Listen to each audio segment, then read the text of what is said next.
guys, today we're going to be talking about accuracy. What do we mean when we say accuracy? Accuracy generally refers to the degree of closeness of a measurement to the true value. So if a person is said to be accurate, it means he has obtained a reading, he has obtained a measurement that is exactly or nearly close to the true value. For some of you who have seen a person play archery, a person obtains an accurate shot only if he has obtained a bullseye or is close to obtaining a bullseye. So in a similar sense, if measurements are closer to the true value, we say those measurements are accurate. So the degree by which the mean value of measured values again is away from the true value is again another definition for accuracy. So accuracy is generally just the closeness of measured values to the actual value. An example that I've given below is of an experimenter who obtains the value of G, which are 9.7, 9.75, 9.80, and 9.85. Now, these values are actually accurate because they're actually scattering about the true value. So they're said to be accurate because they're close to the true value. And if we were to find the average for all these values, we obtain the mean value, which is again close to the true value. Hence, the values are said to be accurate. But if he had obtained, for example, 8.1, 8.9, 7.5, 6.5, those values are further away from the true value. Therefore, they are not accurate. We can represent precision and accuracy on a single graph. So take this to be the true value, right?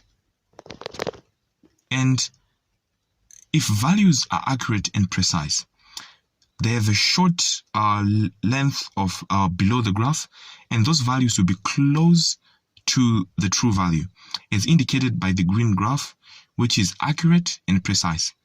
It is accurate because it is close to the true value, and it is precise because it is the length of that graph is very, very small, meaning that graph has very precise values which are very, very close to each other.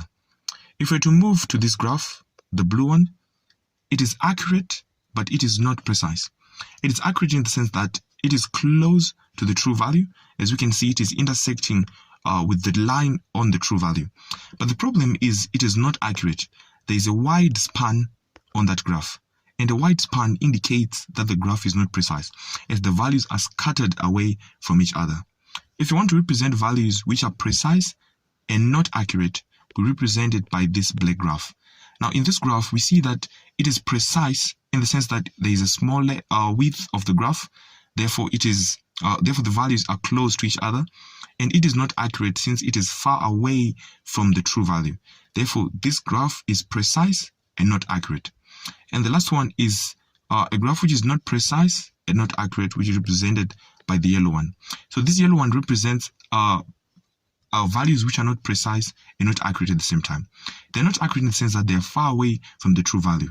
And they're not precise, again, in the sense that they are not close to each other. There is a wide length of the entire graph, indicating that the values are scattered about. So they are not precise and they're not accurate. So if a question asks you to represent, or it shows you a graph and asks you to explain what those values are, accurate and precise values have a small width, and the values are close to the true value, as shown by the graph. And the values are accurate and not precise. They are close to the true value, but the graph has a wider width, showing that the values are scattered about. And if it is not precise and not accurate, it is far away from the true value, and the values are scattered about. And if it is precise and not accurate, it means the values are close to each other, but they are far away from the true value. The type of errors that affect accuracy are mainly systematic errors. A low systematic error therefore indicates that measurements are accurate, and a high systematic error indicates that measurements are not accurate. So systematic error, if you remember, these are mainly errors that are associated with the instrument that is used during experimentation. So if we use an instrument that produces incorrect results, that means they will not be accurate in whatever way we will conduct it. They will either shift in the positive or in the negative region. So the errors which affect accuracy are mainly systematic errors.